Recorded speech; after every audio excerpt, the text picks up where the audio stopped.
Hey, this is Ethan from Primitive Man, and we're really excited to come down and play Doom City Fest in Mexico City on February 28th. We'll see you then. Thank you. Cool, man. Uh, Yep. Welcome, Ethan, to Manstone Latin America. So, in this interview, I want to know a little bit about you, your thoughts, and of course, Primitive Man. So, the first question is a basic question. If you can tell us about the first band or artist that truly impact you as a kid, and if you have someone who influenced to you to pick up an instrument. Yeah, so my older brother's a bass player, so was my initial inspiration and like introduction into extreme music because he's 16 years older than me. So I'm learning about all this stuff really young, from him. I think the first bands that were important to me were like that I can remember. Well, okay, so like the first tapes I ever bought was a White Zombie Lost Exorcisto tape and then a Nirvana Insecticide single tape because I didn't know what I was doing. So I just bought this fucking single tape instead of a full record. So yeah, so those are the first two things that I bought, and I was super young. I mean, Kurt Cobain was not dead, so I was like 7 years old or something. Yeah, so long time into this stuff. Do you have the chance to see them alive? No, to because I think that he would have died within a year or two after that. You know what I mean?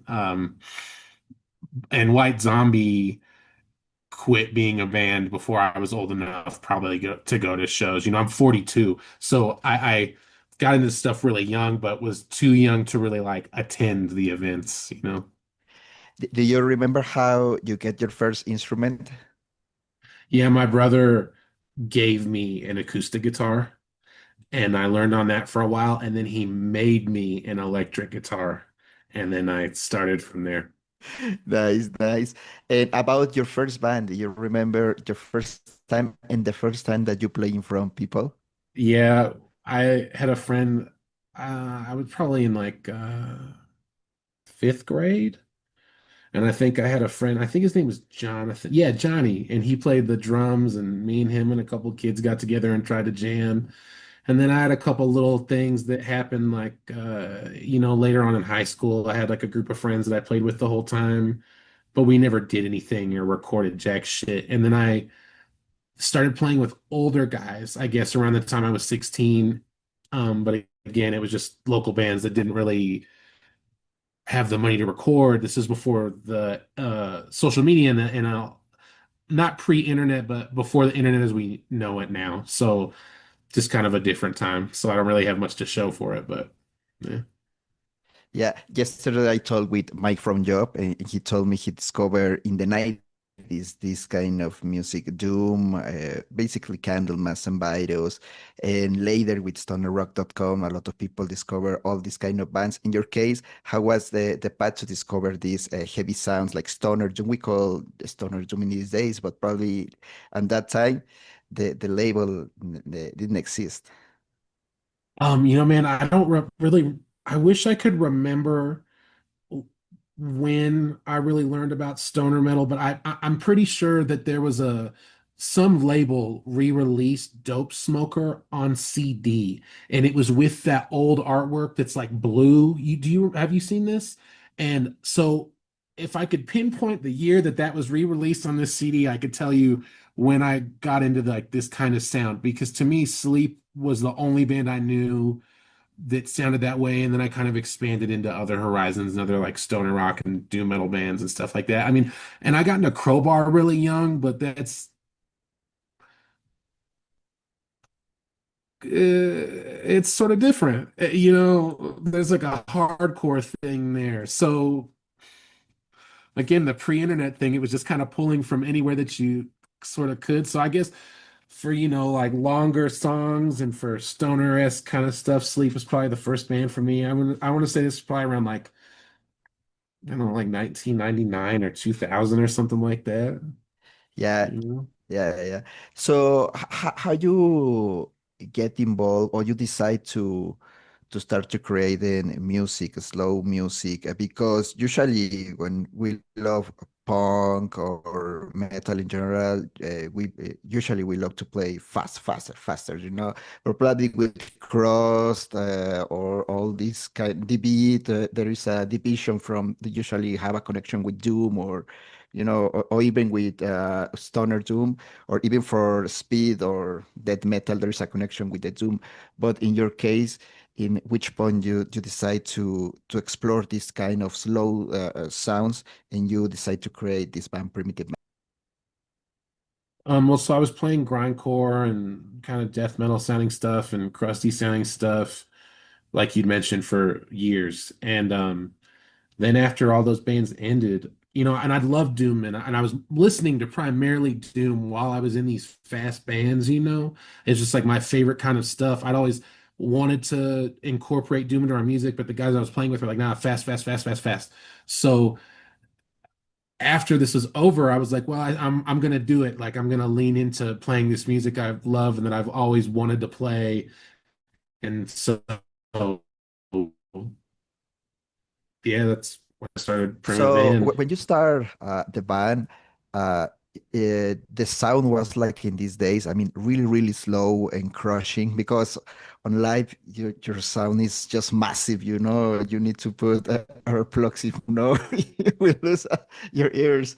So it's very impressive. So how was the sound at the beginning? It was like in these days, really slow, really crushing, or it changed during the years. So Primitive Man's first material has a lot of punk in it. It's more like punk with some slow parts. Like our first record is more so I like punk with some slow parts. And then we kind of started to get more harsh and nasty and stuff like that. And then there was a lineup change. We had a different drummer, the drummer we have now, who's been with us for most of the time, 10 years. And with him, we were really able to like slow stuff way down. So it was just like a gradual process of going from being kind of like a punk and sludge metal band to like being this kind of doom noise band, just like a slow progression. I'd say over about like 4 or 5 years, kind of it took us to get to a closer version of where we are now, or what people are probably most familiar with, what we've been playing live and doing for the last almost 10 years. That's really nice. The evolution of the sound, it's very unique. And Primitive Band is very well known because behind the band you have something to say. It's not just heavy music. You have a message, sometimes political message, social message. So for me, that's very important. We discuss this with Mike. Sometimes bands just play music about Satan, about drugs, and I mean, it's cool.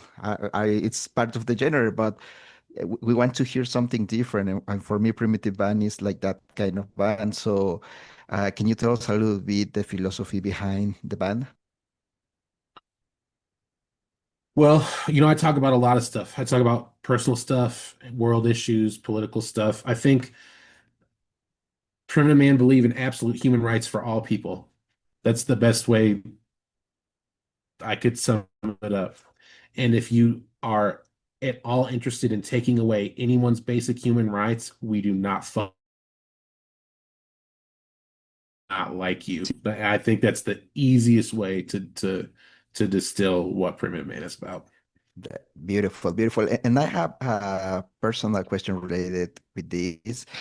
So, in your daily life, what values or actions help you to stay grounded and live a peaceful life? I mean, can be, for example, like love, like spend time with your family, be a volunteer in an NGO. What values or action consider important for you? And what advice can you share to the people who live in dark places, like in Mexico and Latin America? If you can, I know it's very we understand that in your music, but if you can explain those more specifically, that would be really cool. So what kind of things do I do to Yeah, stay grounded? I think, I connect with my friends and family and community, the ones that I can. I discuss what's going on with them. We discuss our collective struggles. We try to brainstorm together in ways that we can solve the problems that we're having. I think that that's really important. I think that in today's culture that they're really trying to push this like individuality no without a with no collective mindset, and I think that that is destroying us. So I really try to lean into the people that I love and care about to help me with this, and we help each other. I have dogs that I really love, and I do a lot with them. That's been really helpful for me if for animal people. I make a lot of music, and I do a lot of visual art, and I write like just literature, just stuff. I just write stuff. So really just like staying busy, leaning into the people that you know and love when you need them, and just trying not to give into these like deep moments of hopelessness, which is way easier said than done. Like I know that it can't always be, it won't always be easy, and it will not always be easy to look past the hopelessness and despair that you're feeling. But I think that understanding that misery and joy are a cyclical thing, and you may feel bad today, but you will may feel better tomorrow, and you just have to roll with it. I wish I had something like better and more concrete to say, but I really think that that's it. Is just leaning into the things that please you and trying to roll with the punches as much as you can, no matter what they are. That's amazing and totally agree with you. I mean, spend time with your loved ones, try to be a nice guy, be honest, and try to support the other ones. For me, that's the way, and it's I'm very agree with you on that point. Thank you so much for that words. Yeah. Thank you, man. Well, I know, just as you say, you design a lot of amazing things, and actually, you designed the artwork for Glacial from Avisal, from Urbanis from Tijuana. So, how was Yeah. the connection to work with the guys of Avisal? They are really amazing band, one of my favorites, and good friends actually. So, I'm very curious how you create this connection. So they reached out to me, and I was really excited to do it. Their band is awesome. When we played with them, I loved it, and I've actually wanted to link up with them for some shows, but it's just not happened. So, when they reached out, I was really happy to do it, and kind of went with their vision of what they were looking for. They explained to me the concepts of the record, and I kind of looked at their already existing catalog of their themes and how they do things, and then we just kind of worked on it together. And I'm really proud of how that came out. Um, and it's different than a lot of other things I've done too, so it's cool. Yeah, yeah, actually, is the first time that they play a fast part during the Yeah. songs. Yeah. So, but yeah, I mean, Fernando and Rosy, they are really lovely people. So yeah, and well, we left a couple of minutes. So I would love to talk a little bit about your gear, the gear that you use to play on live, because it's very impressive. Last time that I had the chance to see you, you start to incorporate the synthesizers. So I'm curious about the gear, the basic gear that you use to play on live. I know if you can explain us in main words. Yeah. So sometimes Primitive Man will use modular synthesizers, um, and other synths and noise makers and stuff like that to create those parts. Our drummer also has a drum pad behind him that he'll use to play these things as well. Um, you know, I play through two amps, four by 12s. Our bass player plays through two amps and 8x10 and a 215. And yeah, that does that explain? We play through Dean Costello amps, filament amplification amps, and dark glass is what John uses as well for his bass. So Nice. So do you use any boutique brands for pedals or guitars? yeah. I'm not sure if you have a Donable. I can remember. Yeah, Dunable guitars. We both play Yeah, Dunable. yeah, yeah. I cannot remember the Blackwood drums, I'm pretty sure, is what the company that Joe's drums are from. We use Foul Sounds pedals. Earthquaker devices, pedals. That's the only like independent brands that I would say that's on there. Everything else is like Boss and shit, like stuff Yeah, that yeah, everybody yeah. I so think we live in a golden era for the boutique brands. It's really amazing how a lot of people develop amps, cabs, pedals, guitars. It's just beautiful. It's a good time to be a yeah, man, musician. and definitely I agree with you. And we're using orange cabs right now. Also, we used Worshiper for many years, and they're cool cabs. They're really great, but we ended up getting a deal on these orange cabs, and they're like a little bit easier to move. The Worshiper stuff is like oversized and was sometimes harder to fit on stages, so we had to make these changes. So that's another thing we've been using, but not like boutique, Yeah, Everybody yeah, can. yeah, yeah. Yeah, well, we'll have a couple of minutes. So I want to ask you about your first time in Mexico City. A lot of people is very, very excited to see you. Actually, people will travel from different places from Mexico and even from other countries from South America to see you. So how do you feel? What are your expectations for this first show in Mexico City? Man, I think that we're just excited to be there and meet everybody and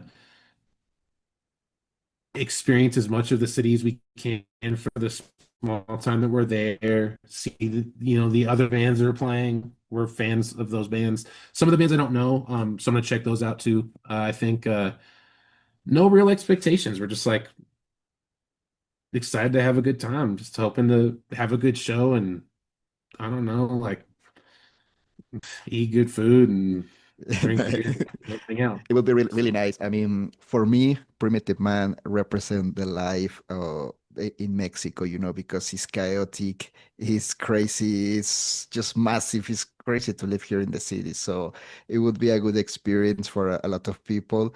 And we can wait to see you in Mexico City for the first time. I know you play in Tijuana, but Mexico City will be the first time. And in Tijuana and Mexico City are like two different countries, to be honest.